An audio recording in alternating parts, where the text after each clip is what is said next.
Bienvenue, fidèles téléspectateurs, dans votre émission Écho de l'économie sur la chaîne de télévision Espoir TV. Dans votre émission de ce soir, nous allons parler sur un thème intitulé l'entreprise. À travers ce thème, nous allons découvrir avec vous savoir qu'est-ce que l'entreprise. Ça, c'est notre première préoccupation. Et notre deuxième préoccupation, ça sera sur comment créer une entreprise. Et notre troisième préoccupation, nous allons découvrir avec vous quel est l'objectif de l'entreprise. Et la dernière préoccupation que nous allons développer avec vous, nous allons découvrir l'importance de l'entreprise. Ce sont ces 4 points qui vont nous servir à développer ou à discuter, à partager avec vous dans votre émission. Avant cela, je dis d'abord merci à notre Créateur qui a voulu nous garder au long de cette semaine ou au long de cette journée. Je dis aussi merci à notre DG Patrick Feni. Merci à toute l'équipe technique qui nous accompagne ce soir. Avant cela, avant qu'on puisse entrer en jeu, nous vous disons d'abord merci à tout le monde et nous allons prendre une petite pause après cette publicité et nous allons nous retrouver après.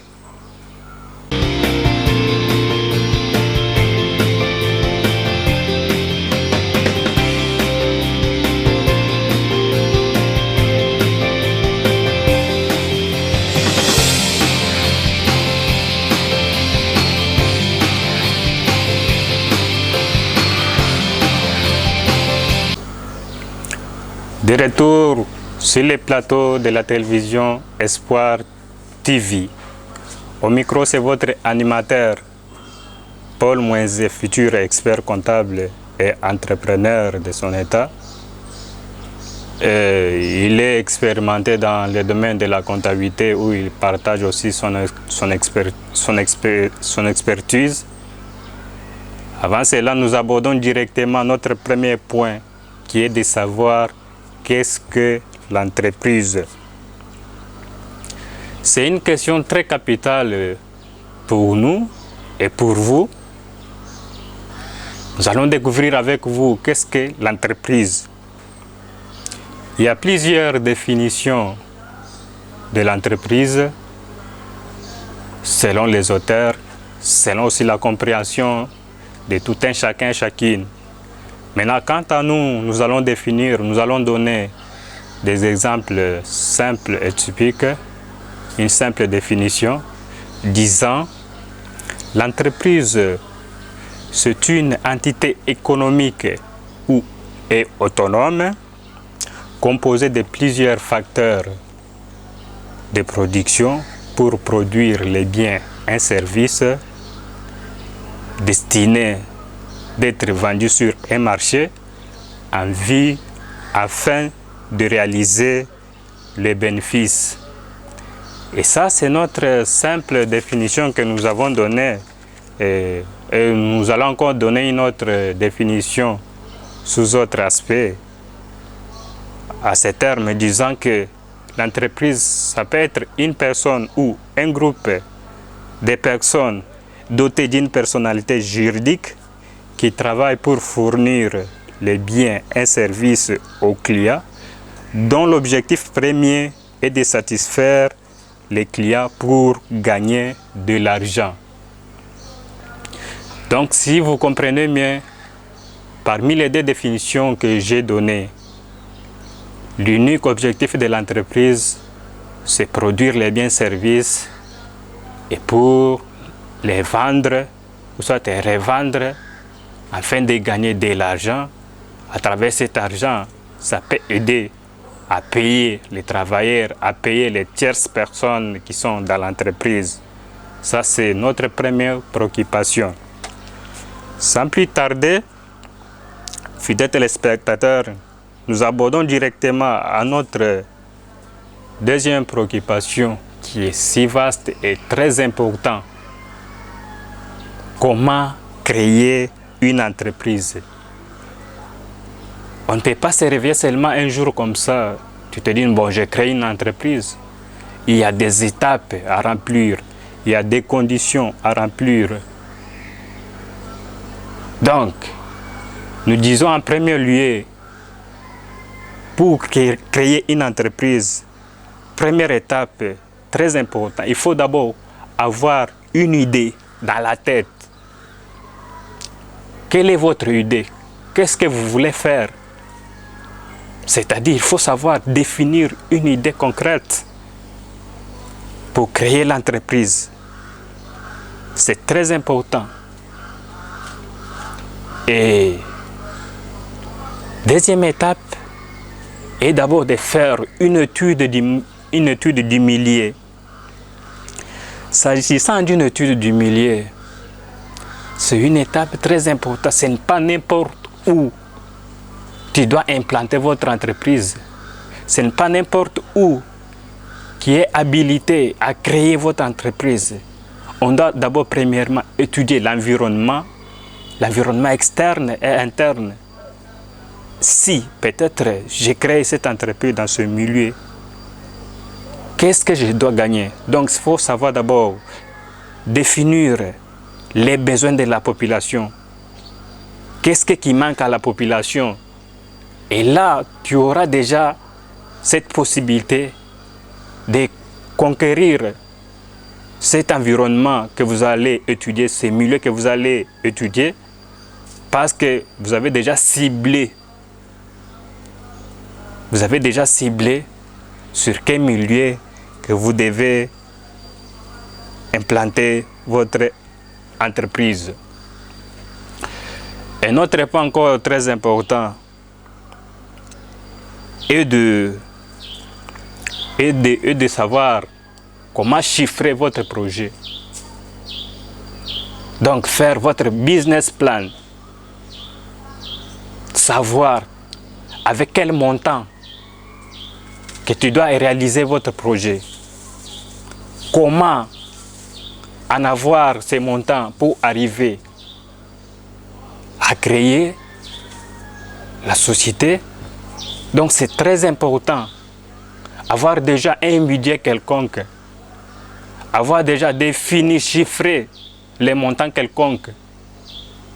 Parce que si tu n'as pas défini les montants quelconques, il te sera difficile de réaliser directement. Et si vous avez déjà planifié, vous avez déjà dit que notre entreprise va démarrer par exemple avec 10 000 $, 20 000 $, 50 000 $, mais tu n'avais pas cette idée, tu avais peut-être planifié que ça sera 50 000 $, mais toi, à main, tu as peut-être 5 000 $.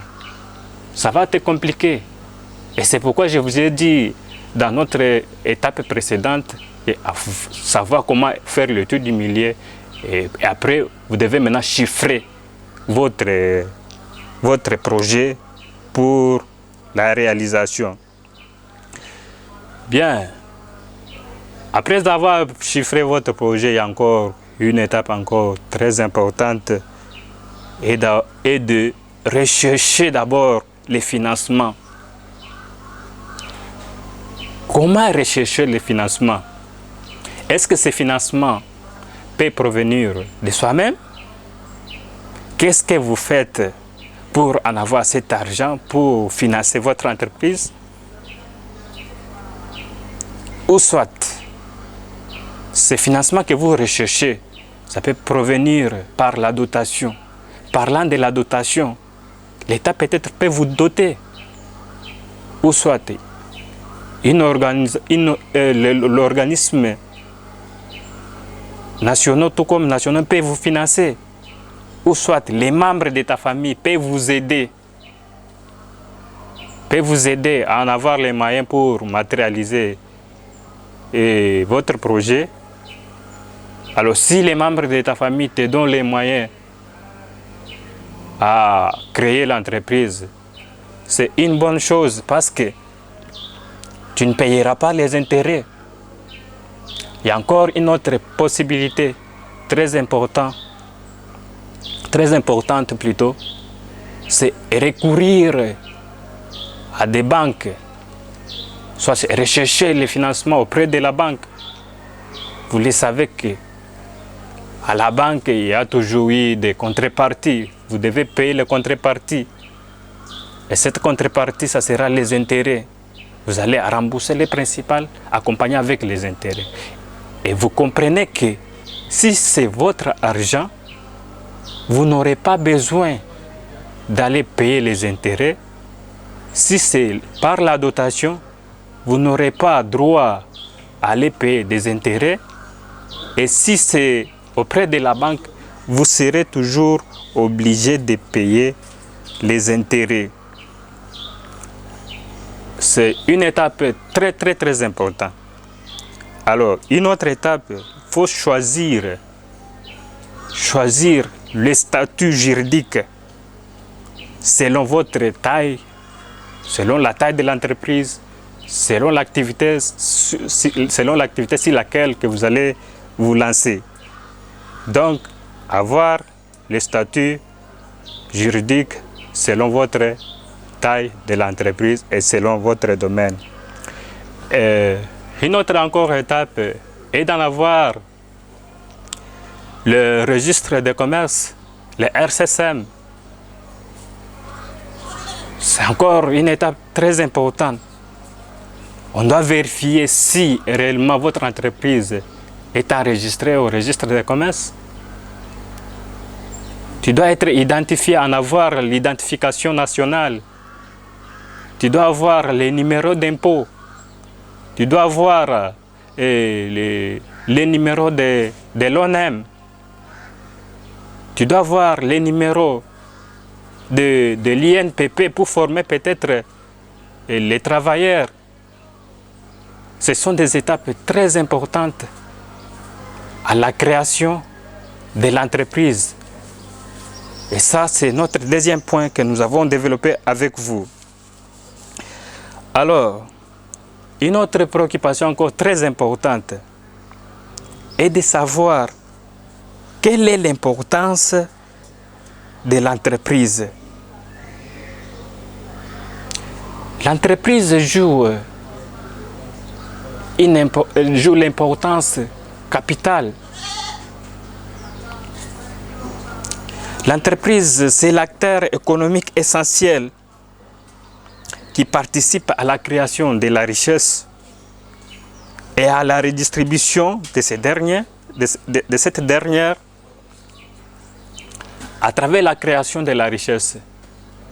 L'entreprise sera capable à payer les salaires aux travailleurs,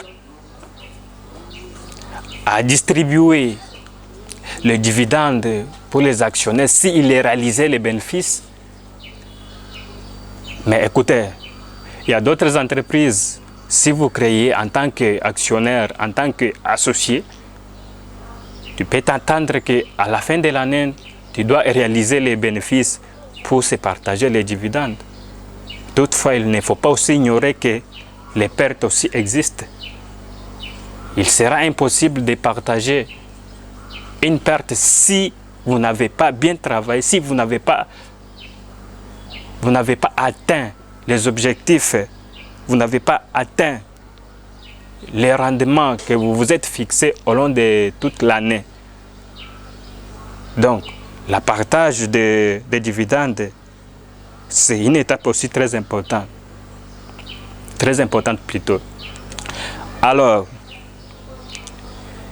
l'importance encore de l'entreprise, s'ils ont déjà créé la richesse, ils payent les salaires aux travailleurs, ils distribuent les dividendes auprès des actionnaires, ils doivent aussi payer les impôts. Parce qu'il y a une loi qui dit que les sols et les sous-sols appartiennent à l'État. Vous êtes toujours obligé de payer, les impôts à l'État. Chers fidèles téléspectateurs, ça c'est notre troisième point très important que nous avons abordé. Nous avons fait voir l'importance de l'entreprise. Nous avons dit que l'entreprise est l'acteur essentiel dans la vie sociale de la population. Alors, la dernière préoccupation que nous allons nous poser est de savoir quel est l'objectif de l'entreprise. Nous l'avons souligné à notre premier point où nous avons demandé qu'est-ce que l'entreprise, où nous avons défini l'entreprise. Et là, vous comprenez directement que l'objectif de l'entreprise est de produire les biens et services pour les revendre, ou soit vendre sur un marché afin de réaliser les bénéfices. Aucune entreprise ne peut souhaiter réaliser une perte. Toute entreprise est là, existe bel et bien si il réalise des bénéfices et les actionnaires, les propriétaires de l'entreprise sera content. Alors, nous soulignons encore que l'objectif de l'entreprise est de contribuer au bonheur de la société et sur l'économie du pays. L'entreprise peut présenter des conséquences positives tout comme négatives auprès de la population. Vous êtes sans ignorant que l'entreprise peut poser aussi des actions sociales.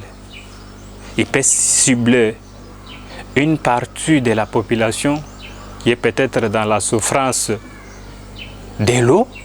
Il crée les forages pour la population, pour les bénéfices de la population. Et là, c'est la population qui en bénéficie.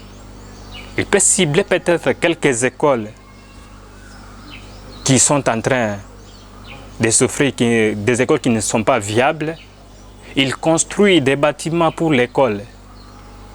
Au moment où peut-être il a un rendement meilleur, il peut poser des actions sociales en construisant des bâtiments pour les écoles. Et là, il a aussi, ce sont des conséquences positives pour la population. Parlant aussi des conséquences négatives sur la population. Imaginez, prenons par exemple une entreprise qui fabrique les pains de boulangerie. C'est dit qu'ici à Kinshasa, on ne peut pas encore produire les pains. Vous verrez comment la population va souffrir. Vous verrez comment la population va regretter. Or, la population est déjà habituée à manger les pains le matin. Et si l'entreprise se dit qu'elle ne peut pas encore produire les pains, vous allez comprendre que ce sont des conséquences négatives sur la vie de la population et sur l'ensemble de la population. Donc, ce sont les objectifs de l'entreprise que nous avons décortiqués avec vous. Nous faisons quand même le résumé par rapport à ce qu'on a dit sur les 4 points que nous avons touchés. Et sur les premiers points, nous avons découvert avec vous qu'est-ce qu'est l'entreprise. On a donné des définitions. Et nous avons dit qu'il y a plusieurs définitions selon les auteurs. Nous avons donné des simples définitions et vous avez compris que l'entreprise est composée de plusieurs facteurs de production. Et son objectif est de produire les biens et services pour les vendre sur un marché en vue de réaliser les bénéfices. Ça, c'était pour notre premier point que nous avons abordé. Et notre deuxième point était basé sur comment créer l'entreprise. Nous avons donné des étapes claires. Il y a plusieurs étapes pour créer l'entreprise. Premièrement, il faut d'abord avoir une idée, savoir définir une idée, savoir faire une étude du marché, savoir chiffrer votre projet, savoir choisir les domaines que vous allez vous lancer, avoir le numéro RCSM, avoir aussi savoir comment rechercher les financements. Ça, c'était pour le deuxième point de notre émission. Sans plus tarder, nous avons encore touché une question encore très importante. C'était l'importance de l'entreprise, où nous avons dit que l'entreprise, comme étant un acteur économique essentiel qui participe à la création et à la richesse de l'entreprise, il sera en mesure de payer le travailleur, de payer les dividendes pour les actionnaires, de payer les impôts, de poser aussi des actions sociales. Ça, c'était notre troisième point. Et la dernière préoccupation était de savoir les objectifs de l'entreprise. Toute entreprise, son objectif est de réaliser les bénéfices. Vous êtes sans oublier et sans ignorant que l'objectif de l'entreprise, c'est de réaliser les bénéfices. Et cette dernière peut contribuer aussi au développement ou à poser des actions sociales de la population. Si les entreprises émergent, l'État peut prélever des impôts. À travers des impôts, la population en bénéficiera aussi. En payant aussi les travailleurs, ces travailleurs aussi peuvent aussi nourrir leur famille. Alors, vous comprenez qu'avec nous, que nous sommes arrivés à la fin de notre émission, que ce n'est pas facile de créer une entreprise. Ça ne vient pas seulement d'un coup comme ça, tu te dis non, j'ai créé une entreprise. Il faut remplir toutes les conditions les plus possibles que nous avons énumérées avec vous. Donc, il ne faut pas s'hasarder. Tu as l'idée, tu as déjà fait l'étude du marché, tu as déjà tout fait. Il faut vraiment être accompagné avec des personnes spécialisées dans ces domaines pour ne pas tomber en faillite peut-être. Au long de, peut-être en moins de 10 ans, tu tombes en faillite. Or, nous savons qu'il y a une loi qui dit que l'existence de l'entreprise peut aller jusqu'à 9 ans. Si aujourd'hui vous avez mal défini vos objectifs, vous avez mal défini votre idée, vous avez mal étudié votre environnement, vous tombez en faillite en moins de 5 ans. Ça sera désolant. En tout cas, nous vous disons merci. Nous sommes arrivés à la fin de notre émission. Fidèles téléspectateurs, je dis merci à notre DG Patrick et toute l'équipe technique qui nous a accompagnés dans cette émission. Ciao, à nous revoir.